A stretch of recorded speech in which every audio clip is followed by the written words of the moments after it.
Buenas tardes, vamos a dar inicio a la sesión de la tarde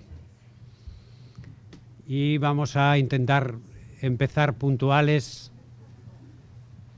para que se puedan coordinar los dos grupos distintos y por si a alguien del otro grupo le interesa acudir a alguna de estas comunicaciones o si a alguien de este grupo tiene interés en asistir a la comunicación del otro grupo.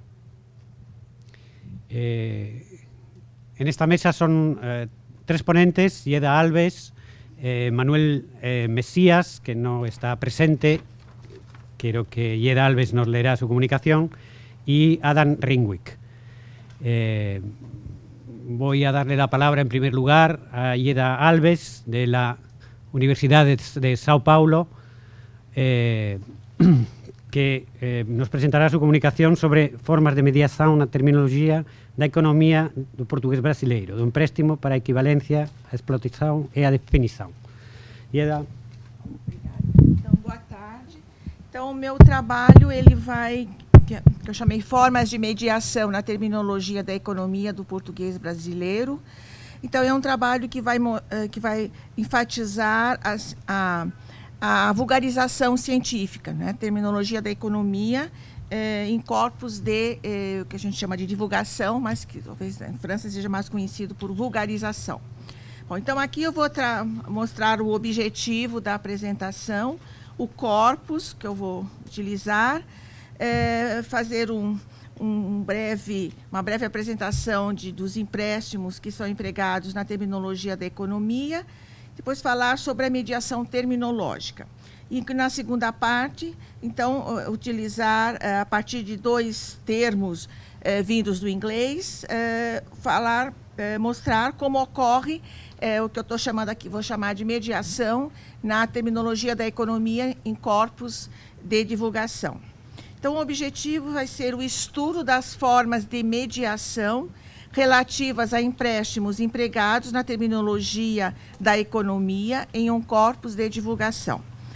Bom, e como corpus de estudo, eu me baseio no meu projeto, projeto de neologia, em que eu estudo os neologismos da imprensa os neologismos da língua geral e no âmbito das línguas de especialidade, eu tenho estudado a economia já por algumas décadas. E esse corpus é composto pelos cadernos de economia dos principais jornais que circulam no Brasil, que são esses três, na ordem: primeiro Folha de São Paulo, depois o Globo, depois o Estado de São Paulo, jornais específicos da economia, Gazeta Mercantil, Valor Econômico, e revistas também específicas da economia, Conjuntura Econômica e Exame. Bom, então, se nós observarmos a terminologia da economia, nós vamos ver que empréstimos de várias línguas, né, ocorrem, como aqui. Eu estou citando, então, superávit, déficit, que são termos muito empregados. Às vezes, aqui aparece na forma latina, sem acento. Às vezes, nós encontramos com um acento agudo no rais, superávit, déficit, que marcam a tonicidade. No segundo contexto, ex ante e ex post são expressões latinas e muito comumente, como aparece aqui, nós vamos ver uma explicação, que nem aqui, ex ante, 2 meses à frente, depois ex post, 12 meses para trás, já uma explicação para o leitor, né? Também encontramos alguns termos em francês, eu estou citando como exemplo laissez-faire, que é também explicado, deixem fazer, numa tradução livre. Então, uma explicação sintetiza a atitude de uma elite empreendedora daquela época, né? E seguinte. Então, é comum nós vermos essa explicação, não é? Não só, às vezes, de termos vernáculos também, do português, mas muito comumente em empréstimos. E aqui do espanhol, o corralito, não é? A explicação nome dado às restrições para saques vigentes desde dezembro, e um equivalente que foi logo cunhado, que é o curralzinho, né? Então, também com a sua explicação, bloqueio dos depósitos bancários. Bom, e eventualmente nós encontramos de outras línguas, como aqui do japonês, do coreano, não é? E eles são antecedidos do que seria o equivalente em português, os trustes, oligopólios, conglomerados, né? Então a gente vê muito comumente uma tentativa de explicação. E também ocorre com os termos do inglês, né, que são, obviamente, os mais empregados. Então, essa explicação também ocorre. Então, eu tomei aqui um exemplo, um termo bastante citado, né, na economia, commodity, que já teve várias adaptações, vários derivados de português, comoditização, por exemplo, mas que continua sendo empregado com alguma explicação. Então, aqui nós temos o primeiro contexto. Mercadoria em inglês. O termo designa, né, mercadorias em estado bruto. Então, temos aí uma definição por intenção, né? Quais são algumas commodities, algodão, café, cobre, né? E que são, então, negociadas na Bolsa de Valores. No outro exemplo, mostrando que o trigo, né, é também uma commodity. E no último exemplo, o que são commodities são os produtos básicos, né? Então, essa explicação ela é comum na terminologia da economia, não é? Em corpos de divulgação. Então, eu vou chamar essa explicação, essa intermediação entre o termo, não é? E o conhecimento do leitor, que não é especializado, de mediação. Não é? Então, se a gente for ao dicionário, aqui eu estou tomando o exemplo do nosso maior dicionário, o AIS, vai dizer que é uma mediação e ato de servir de intermediação entre pessoas, grupos, né? E como, no sentido diplomático, um procedimento organizado de conciliação internacional. No âmbito linguístico, a melhor definição que eu encontrei de mediação é do Louis-Jean Rousseau, né?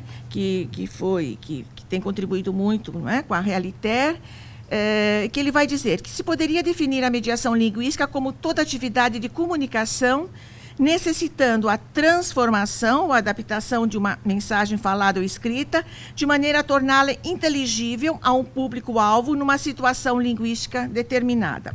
E aí ele vai listar as situações que ele considera de mediação linguística. Então, ele vai citar a tradução, a interpretação, a dublagem, né, a comunicação entre administração pública e administrados, vários tipos. E aí eu destaquei a comunicação entre os mídias, né, os meios de comunicação, e o público, que é do que eu trato aqui.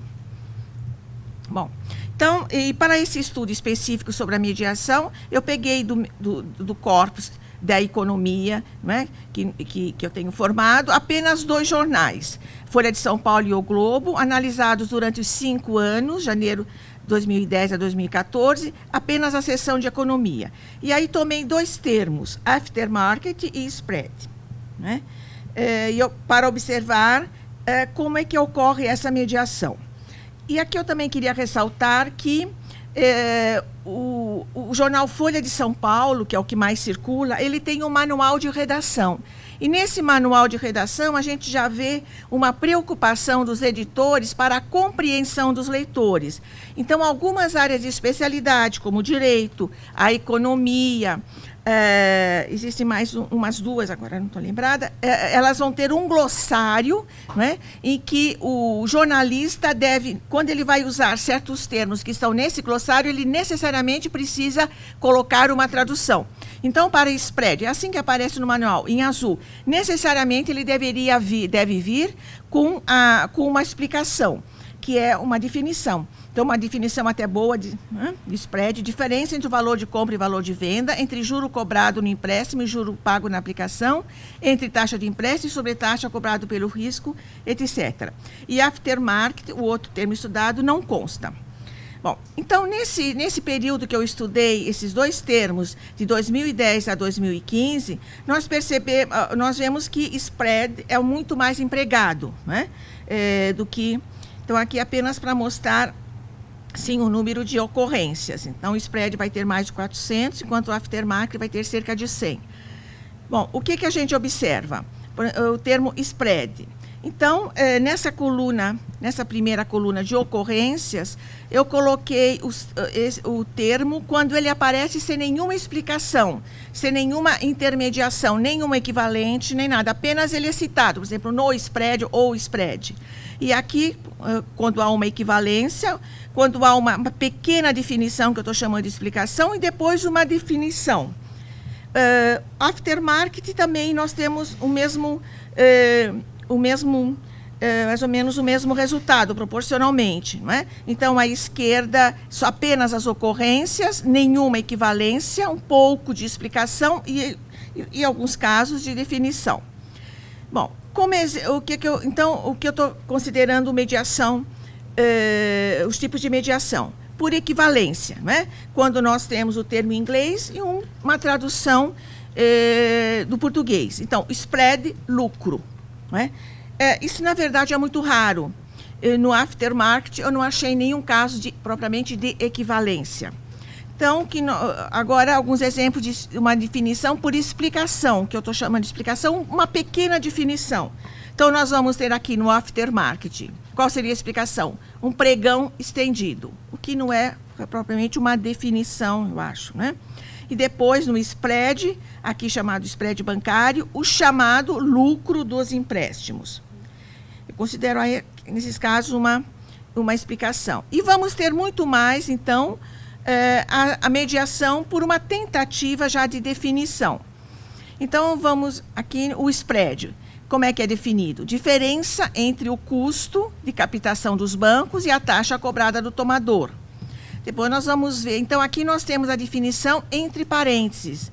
No outro contexto, ela vai aparecer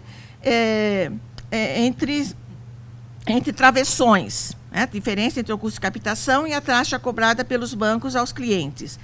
E ela pode aparecer também sobre uma forma, entre parênteses, mas sobre uma forma de oração adjetiva. Os maiores spreads, que são as diferenças, né? Os quais são as diferenças. Bom,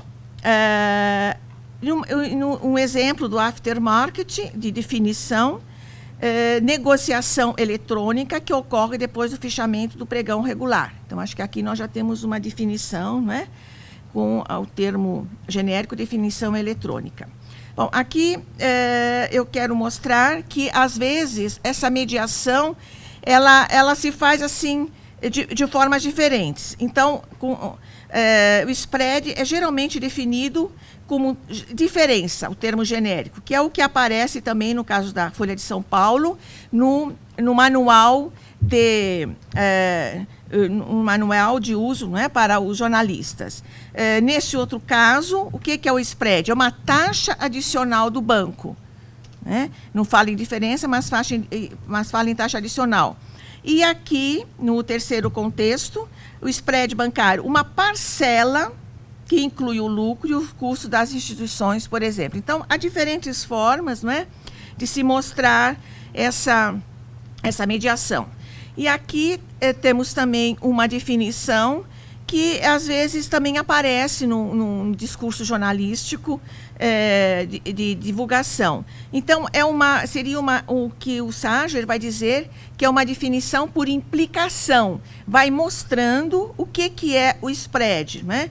Então, ele vai ter de cobrir três coisas, né? Um é o custo operacional, depois a perda de crédito, né? E vai aqui, então, todo o contexto vai explicando o que é o spread. Então, esse é já estou acabando.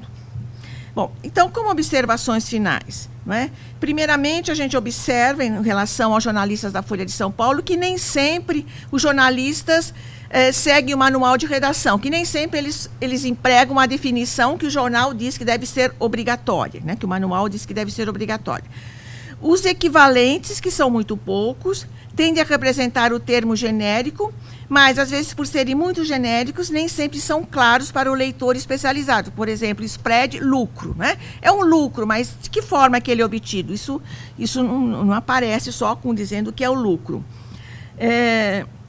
E, algumas vezes, as explicações e partes das definições, mesmo mais completas por gênero e espécie, elas tendem a ser parciais, porque quando elas particularizam a aplicação do termo. Bom, mas apesar dessas restrições, eu acredito que a definição terminológica exerce nos textos da economia, dirigidos a leitores não especializados, uma função importante, né? Vou chamar aqui função de mediação entre o conhecimento do especialista e esses leitores não especializados, que nem sempre a gente vê nos textos de divulgação dos jornais. A gente vê mais, por exemplo, uns textos científicos, né? Hoje se falou de astronomia, né? Nos textos sobre astronomia, eu sempre percebo isso, mas nos textos dos informáticos, né? Por exemplo, isso é difícil de aparecer, uma explicação de um termo que não seja corrente. Então, eu acho que essa função de mediação é sempre interessante. Bom, e aqui são as minhas referências. E, ponto. Estou no prazo.